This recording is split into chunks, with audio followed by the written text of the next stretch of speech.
उतनी ही जोश और खरोश के साथ में जोरदार तालियां the youngest IAS officer of India Ansar Shaikh. अस्सलाम वालेकुम। मैं बहुत बहुत शुक्रगुजार हूँ काविश का और स्पेशली आमिर अंसारी साहब का, जिन्होंने कोलकाता से मुझे यहाँ तक बुलाया। मैं बहुत बहुत शुक्रगुजार हूँ उनका। दो तीन चीज़ें आप लोगों से शेयर करना चाहता हूँ। मुझे पता है टाइम बहुत कम है और मुझे ये भी पता है कि मेरे रिजल्ट के बाद आपने कई न्यूज़पेपर के थ्रू हो, टीवी के थ्रू हो या यूट्यूब के थ्रू हो, आपने मेरे इंटरव्यूज़ देखे हैं, पढ़े हैं, तो बहुत सारी चीज़ें आपको पता है। कुछ चीज़ें 10 मिनट का टाइम मुझे दिया गया है, 10 मिनट के अंदर आपसे बात में करना चाहता हूँ। पहली चीज़ ये है कि मेरा जन्म हुआ था हमारे एक विलेज एरिया में, शेलगांव नाम का मेरा गांव है, महाराष्ट्र में ही है, जालना डिस्ट्रिक्ट में। वहाँ पर मेरा जन्म हुआ। मेरे अब्बू जो है वो ऑटो रिक्शा ड्राइवर थे, वो ऑटो चलाते थे और ऑटो चलाकर उनका डेली इनकम जो था वो 100-150 रुपये होता था। उन 100-150 रुपये में मैं, मेरा छोटा भाई, मेरी 2 बहनें, मेरे अब्बू और अम्मी, इतने लोग हम हमारे परिवार में रहते थे। बहुत बार ऐसा था कि सुबह खाना मिलता था, रात में नहीं मिलता था, कभी रात में मिलता था तो फिर सुबह नहीं मिलता था। बहुत मुश्किलें थी, घर में बहुत सारी समस्याएं थी, बहनों की शादी थी, पढ़ाई थी। ऐसे माहौल में मैं जी रहा था। बहुत बार ये कहा जाता है, मतलब मुस्लिम कम्युनिटी, हम देखते हैं कि आबादी में अगर देखा जाए तो 14% इस देश की आबादी जो है वो मुस्लिम है, लेकिन फिर भी गवर्नमेंट सर्विसेज में हमारा जो परसेंटेज है 1%, 1.5% या 2% से ज़्यादा नहीं है अलग अलग सर्विसेज में। इसका सबसे बड़ा इम्पॉर्टेंट रीज़न मुझे जो लगता है वो ये है कि हमारी कम्युनिटी के ऊपर, हमारी कम्युनिटी के लोगों के ऊपर, हमारे बच्चों बच्चियों के ऊपर एक पट्टियाँ बांध रखी है। और ये पट्टियाँ किसी और ने नहीं बांधी है, ये पट्टियाँ हमने खुद अपने ऊपर बांधी है। हमने ये पट्टी बांधी है कि अगर आप मुस्लिम हो तो आपको कहीं पर सरकारी नौकरी नहीं मिलेगी। हमने ये पट्टी बांधी है कि अगर आप मुस्लिम फैमिली की लड़की हो तो आप पढ़ाई नहीं कर सकती। हमने ये पट्टी बांधी है कि मुस्लिम बच्चे होशियार नहीं होते। हमने ये पट्टी बांधी है कि मुस्लिम, अगर आप गरीब फैमिली से हो, रूरल एरिया से हो, तो आप आगे चल के आपके करियर में कुछ नहीं कर सकते। आप भी आपके पापा की तरह कोई ऑटो चला लो, कोई गैरेज चला लो। मुस्लिम इंसान का नाम जब सुनते हैं कि मेरा नाम अंसार है तो पूछा जाता है तू गैरेज चलाता है या ऑटो चलाता है।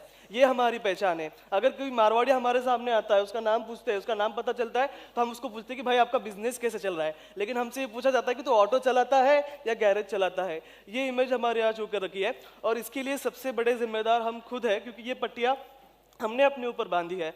और ये पट्टियाँ खोलने का काम कुछ रोल मॉडल्स को आगे आके करना चाहिए। कुछ हद तक, बहुत कम हद तक मुझे लगता है कि वो काम हमारे महाराष्ट्र में कहिए या ओवरऑल इंडिया से कुछ मुस्लिम ऑफिसर्स जो आगे आए, जिन्होंने पढ़ाई की, मुश्किल हालातों में पढ़ाई की, उन्होंने किया है। मेरे लिए ऐसे मोटिवेशन शाह फैजल सर रहे थे, जो 2010 में ऑल इंडिया रैंक 1 से आईएएस ऑफिसर बने थे। उस वक्त मैं 10वीं कक्षा में पढ़ता था।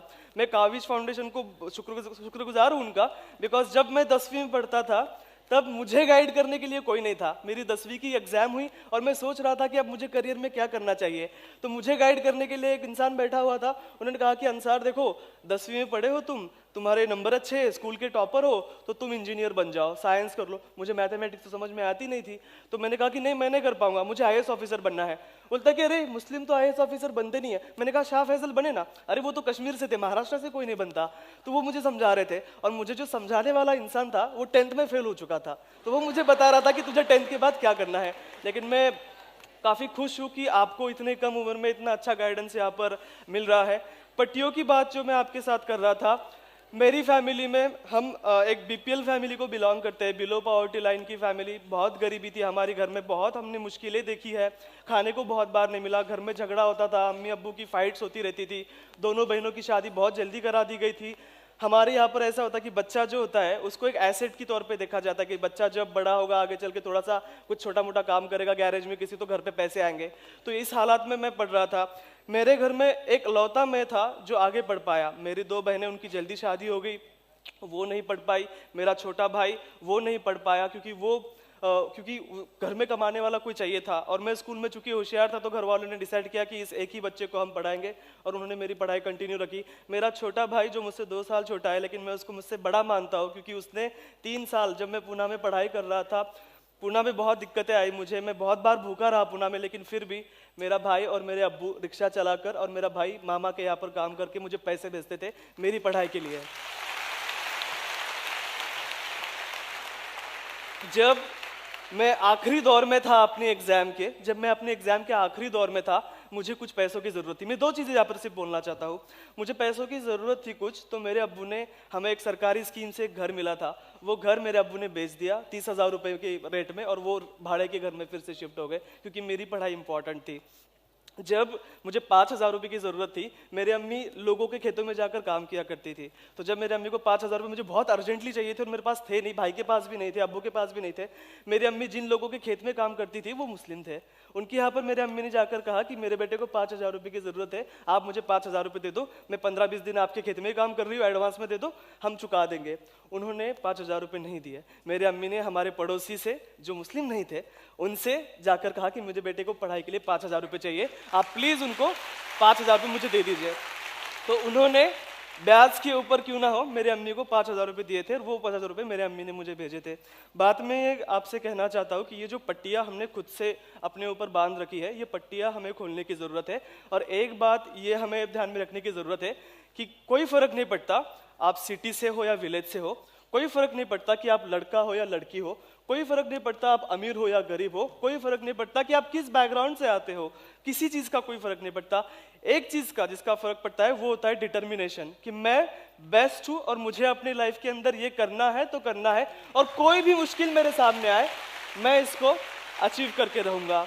ये स्पिरिट होना बहुत इंपॉर्टेंट है और मुझे लगता है कि उसी स्पिरिट के बल के ऊपर मैं 21 साल की उम्र में हमारी देश की जो सबसे मुश्किल एग्जाम मानी जाती है यूपीएससी की एग्जाम, वो मैंने क्लियर की। जब मेरा इंटरव्यू था, उस इंटरव्यू का एक सवाल शायद आपने सुना हो, मुझसे पूछा गया था, और आज का आपका जो थीम था क्रिएटिविटी एंड बीइंग ओरिजिनल, तो उसमें मुझे पूछा गया और विद इन सेकेंड्स मुझे आंसर देना था। मुझे पूछा गया कि अंसार, आर यू अ शिया मुस्लिम और अ सुन्नी मुस्लिम? विद इन सेकेंड्स, बिल्कुल भी देरी ना करते हुए मैंने कहा कि sir I am an Indian Muslim, मैं शिया सुन्नी में बिलीव नहीं करता। इस सवाल का जो जवाब मैंने दिया था, मुझे इंटरव्यू में 275 में से 199 मार्क्स मिले, ऑल इंडिया रैंक मेरा 361 आया, और मैं अपने देश का जितने भी कम उम्र के आईएएस ऑफिसर्स हुए हैं उनमें से एक बना, one of the youngest IAS officers of India में बना पहले अटेम्प्ट में। 21 साल की उम्र में, जब बच्चों को पता नहीं होता है कि कौन सा शर्ट पहनना और कौन सी ट्राउजर पहननी है, उस उम्र में मैं हमारे देश का एक सबसे यंगेस्ट ऑफिसर बना। तो यही बातें आपसे शेयर करनी थी। बहुत सारी बातें हैं जो आप यूट्यूब के ऊपर मेरे बारे में देख सकते हैं, टाइम बहुत कम था इसलिए मुझे पता नहीं मैं क्या क्या बोल गया। Thank you very much. जोरदार तालियां।